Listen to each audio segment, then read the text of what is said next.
Hi అండి, అందరికీ నమస్కారం. నేను మీ ఈశ్వర్ సాయి. అసలు ఏం జరుగుతుందండి? అసలు ఏమనుకుంటున్నారు మీ అందరూ? రకరకాలుగా ట్రోల్ చేస్తున్నారు. రకరకాలుగా మీడియా వాళ్ళు రకరకాలుగా ఇష్టం వచ్చినట్టు ఉన్నది లేనిది ఏది పడితే అది రాస్తున్నారు. అసలు ఏమనుకుంటున్నారు? నేను ఆల్రెడీ క్లియర్‌గా చెప్పాను గదండీ! మేము తప్పు చేశాము. ఆ తప్పేంటి? మేము ఎమోషనల్‌గా కనెక్ట్ అయ్యాము అని చెప్పాను. ఎమోషనల్‌గా కనెక్ట్ అవ్వడం అంటే మీ దృష్టిలో ఏమనుకుంటున్నారండి? అసలు ఆ రోజు అక్కడ ఏం జరిగింది? మీకు తెలిసిన 10% మాత్రమే. 90% మీకు తెలియదు. ఆ రోజు ఏం జరిగిందో మీ అందరి ముందు నేను పెట్టబోతున్నాను. ఆ రోజు మార్నింగ్ నాకు షూట్ ఉంది. ఎర్లీ మార్నింగ్ 5:30 కల్లా మేము లొకేషన్‌కి స్టార్ట్ అయిపోతాం. నేను 4:15కి నా రూమ్‌లో లేచాను. ఆ టైంకి అసిస్టెంట్ అనే అతను నా వాష్‌రూమ్‌లో ఉండటం జరిగింది. నేనేం చేశాను?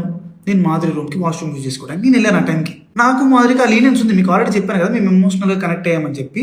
నాకు మాధురికి ఆ లీనియన్స్ ఉంది కాబట్టి నేను ఆ రూమ్‌కి వెళ్ళి డోర్ నాక్ చేశాను. ఆమె రూమ్ డోర్ ఓపెన్ చేసింది. ఆమె రూమ్ డోర్ ఓపెన్ చేసి నేను డైరెక్ట్గా వాష్రూమ్కి వెళ్ళిపోయాను. ఆమె క్యాజువల్గా ఆమె రూమ్ డోర్ లాక్ కూడా చేయలేదు. రూమ్ డోర్ ఓపెన్లోనే ఉంది. ఆమె క్యాజువల్గా బెడ్ మీద కూర్చొని ఫోన్ యూజ్ చేస్తుంది. అదే టైంకి మా వైఫ్ వాళ్ళకి ఎవరో రాంగ్ గైడెన్స్ ఇచ్చారు, ఎవరో అనుమానాస్పదంగా ఏదో చెప్పారు. ఆ టైంకి సేమ్ రూమ్కి వచ్చింది. రూమ్ డోర్ ఓపెన్లోనే ఉంది. ఆ సిచ్యువేషన్లో మా వైఫ్ ఆవేశం వల్ల ఆమెకి ఇష్టం వచ్చింది చేసింది అక్కడ. ఆ సిచ్యువేషన్లో ఆమె ఇష్టం వచ్చింది చేస్తుందని చెప్పి నేను మాట్లాడే సిచ్యువేషన్లో కూడా లేను. ఆమె నేను ఏం మాట్లాడినా సరే ఆమె నాకు రివర్స్ అయిపోతుంది.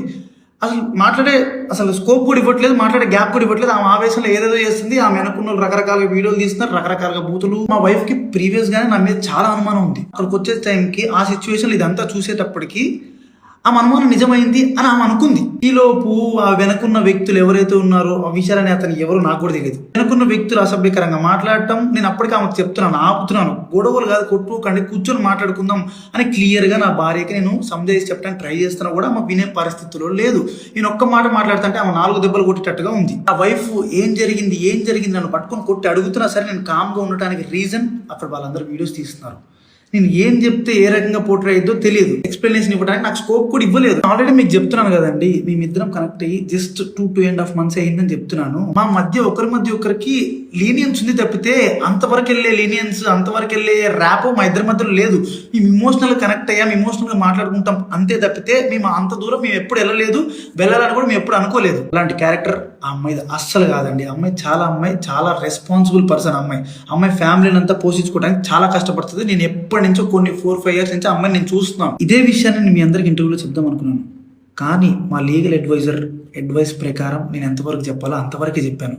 అందులో కూడా నేను మీకు క్లియర్గా ఎక్స్ప్లెయిన్ చేశాను. మీ అందరికి 10% మాత్రమే తెలుసు, మిగతా 90% మీకు తెలియదు, మీరు చూడలేదు. ఇలాంటి సిచ్యువేషన్లోనే ఒక మనిషికి ప్యానిక్ అంటే ఏంటో అర్థమవుతుంది.